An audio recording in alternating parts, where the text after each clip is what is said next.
এই মুহূর্তে সবথেকে বড় খবর, আপনারা জানেন যে সোশ্যাল মিডিয়া একটা ব্যাপক হারে ভিডিও কিন্তু ভাইরাল চলছে সে রমজান মাস থেকে। আপনারা জানেন আমি মানুষের কাছে বাস্তবটা আমি তুলে ধরি। তো ভাই, ফুরফুরা শরীফের আব্বাস সিদ্দিকীর ভাই, ছোট ভাই নওশাদ সিদ্দিকী, আপনারা জানেন যে ভাঙড়ের এমএলএ বিধায়ক। ভাঙড়ের মানুষ নওশাদকে ভোটে জিতিয়ে তবে উনি ওখানকার এমএলএ বিধায়ক করেছে। সে 4 বছর ধরে নওশাদের ওপর যতটা বুলডোজার চলছে, অন্য অন্য নেতাদের ওপর এতটা বুলডোজার চলে না। যেহেতু নওশাদ সিদ্দিকী হকের কথা বলে, সত্য কথা বলে, মানুষের কাছে বাস্তবটা তুলে ধরে বলে এখন কিছু কিছু রাজনৈতিক দল তাকে চাপানোর চেষ্টা করছে। মূল আলোচনা হলো ভাইজান, সরাসরি আপনাদের কাছে বাস্তবটা আমি তুলে ধরি।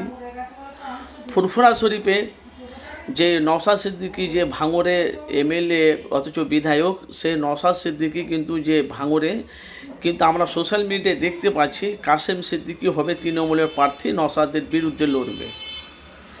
সেটাই জনগণ, সাধারণ মানুষ তারা সেটাই ভাবছে। আসলে কি বাস্তব সেটাই ঘটবে?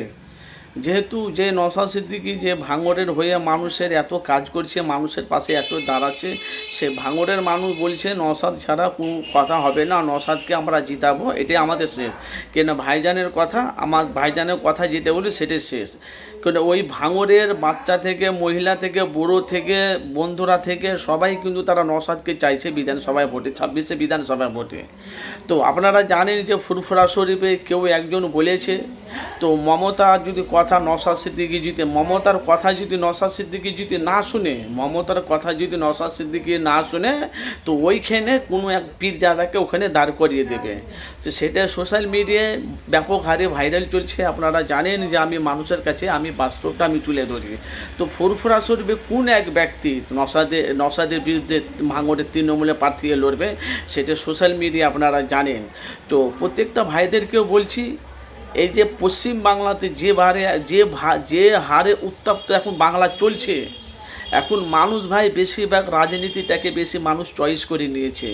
যেহেতু সামনে কয়েক মাস, এই মাসটা 2025 শেষ হলে 2026-এ কিন্তু বিধানসভা ভোট হবে। এবার কিন্তু ভাই পীরজাদাদের হাড্ডাহাড্ডি লড়াই হবে। এর আগেও আমি আপনাদের কাছে এখনও বলছি, ভাঙড়ে ভাই এতদিন ফাটল ধরেনি, এবার কিন্তু 2026-এ ভাঙড়ে ফাটল ধরবে। কারণ ভাঙড়ের মানুষ কেউ বলছে নওশাদ সিদ্দিকী বাংলার জন্য ওখানে ভাঙড়ে কিছু করতে পারেনি 3 বছর, আবার কেউ বলছে নওশাদ সিদ্দিকী ভাঙড়ে বহুত কিছু করেছে। তো আশা করি নওশাদকেই আমরা ভাঙড়ে জিতাবো।